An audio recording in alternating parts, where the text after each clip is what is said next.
Let me first start off by just sharing with you some of what I talked about with the team in the locker room. I typically try to hold off some opinions and some thoughts with them when I go into the locker room with them, because I really want to wait until I watch the film and have a chance to reflect on it accurately.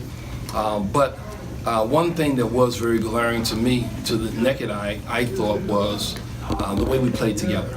The way we played together as a team, the way we shared the basketball, and it's something we've really been trying to encourage them to do. It's a beautiful thing to see when guys share the basketball. We went into the game tonight with the thinking in the process being we wanted to pass up a good shot to create a better shot, a great shot for somebody else. So let's defer the good shot to somebody else that can have a great shot. We want to be able to do that. Let's make the extra pass. Let's play together as a team. And when I saw that stat sheet and I saw the assist number as opposed to the total field goals, it was impressive. I think 22 assists on 35 field goals, and that's an impressive number. And as a coach, you don't get a chance to see these nights like this too often, but you really enjoy them. I think this has been a building process. This has been coming. Obviously, it's very difficult to see sometimes the improvement when you're playing Wichita State and Houston, but there has been improvement. The team is getting better, and it's just great to see it all come together, because sometimes you can spend all the time working, but still you don't get the results. But you have to still be diligent in your work ethic and stay committed to the purpose and the vision and the game plan.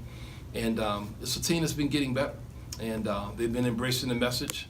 And as I told them, you're going to have some really good nights and you're going to have some bad nights. We're going to have to handle adversity. It's easy to be together when things are going well like tonight, but we're going to have to be together and stay committed to playing this type of basketball when we go to places like Cincinnati, when you're playing against the number 12 team in the country in the sold-out arena. We have to continue to stay together. And if we continue to do that even through the adversity, we're going to have not necessarily nights like this, but we're going to have some pretty good nights. And that's been one of my challenges as a coach, to make them a more disciplined group, because I just believe that the more disciplined you are, the better basketball team you're going to have. And even when you're maybe like depleted somewhat in terms of your bench, you're not having all the personnel, and some guys, there's a lot of rust on the guys that we're getting back. In spite of that, if we can continue to be disciplined and we share the basketball, we're going to put ourselves in a position to win basketball games.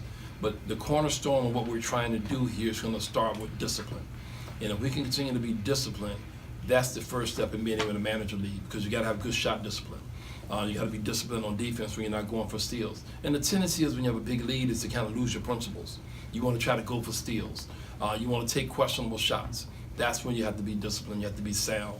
And that's what we challenge our guys to do, to be the more disciplined team, to be the more sound team, to out-team our opponent. Again, it's hard to see, and I'm sure for you all, it's even harder to see improvement, even in a tough loss to Wichita State, in a tough loss to Houston.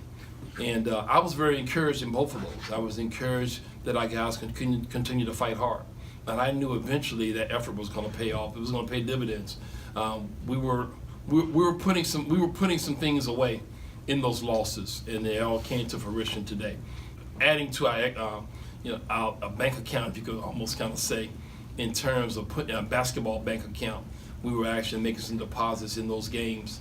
Though it wasn't reflected in the score, we were getting better as a team, no question about it. And even in the Houston game, we won the second half, which I thought was significant for us. And that's why I kept the starters in a little longer, because I wanted to have some success. And winning the second half of that game was really important. And I thought that was going to be the jump start for us moving forward. And it's always a building process. And your goal is to be a better basketball team in February than you are in December.